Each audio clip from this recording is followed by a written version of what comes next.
English. My name is Viviana, and today we're going to be looking at a simple review of past continuous and simple past, now using the words when and while.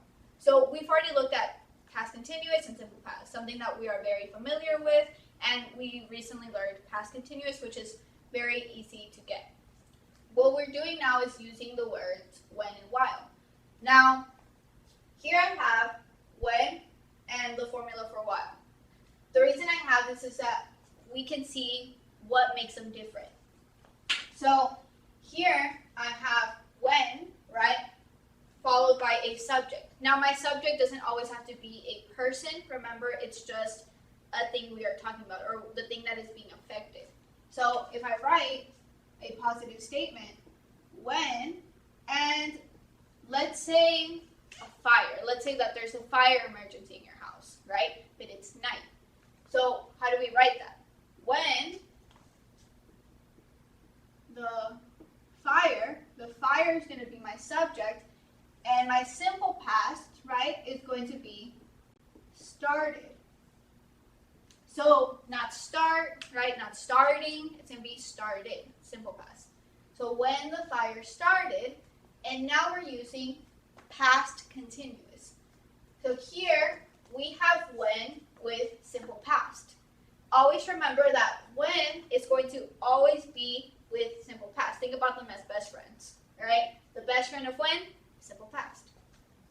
You're going to separate the clauses with this comma and then put, right, your past continuous sentence.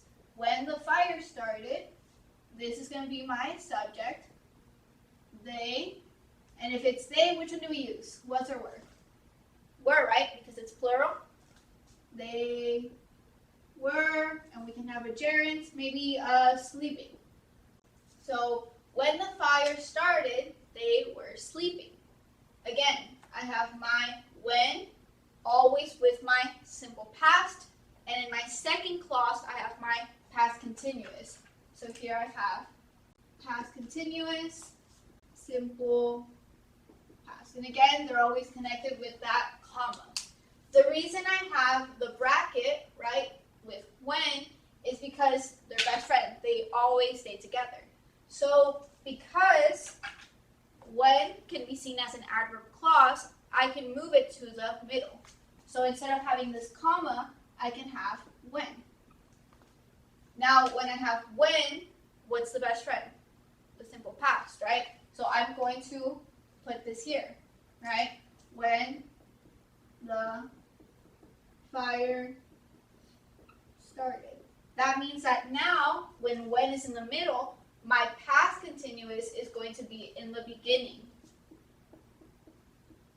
They were sleeping. So they were sleeping when the fire started. So I can put when in the beginning or in the middle. Again, always remembering that when is always followed by simple past, never present. Sorry. When is always followed by simple past, never past continuous. If we look at while, right? What do we have now?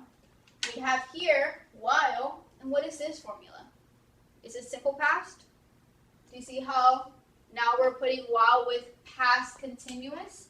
So now while, the best friend of while is past continuous. And what is here is my simple past. Do you see how it's simple past?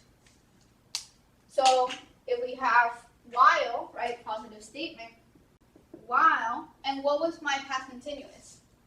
Right, my past continuous was they were sleeping.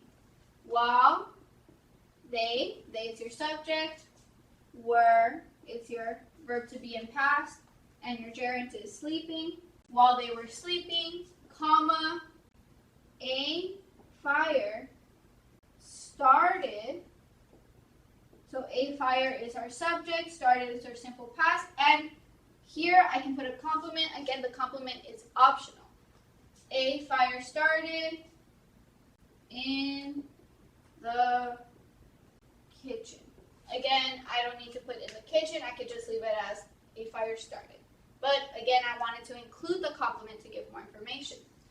Similar to when, see how we have while in the beginning?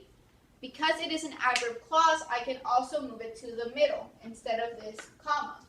So if I have while, what is the best friend of while? What follows it?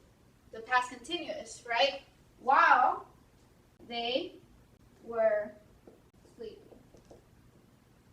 And in the beginning, now you're going to have your simple past.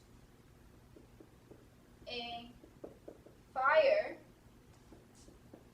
started in the kitchen. So now you have while in the middle. A fire started in the kitchen while they were sleeping. Again, while is with my past continuous. See how it always follows it? Past continuous. It is always going to be followed by past continuous, and when is always going to be followed by simple past. Always. Now, hopefully this was helpful for you. If you have any questions, you can always leave a comment or contact us. I hope to see you soon in class. Thank you.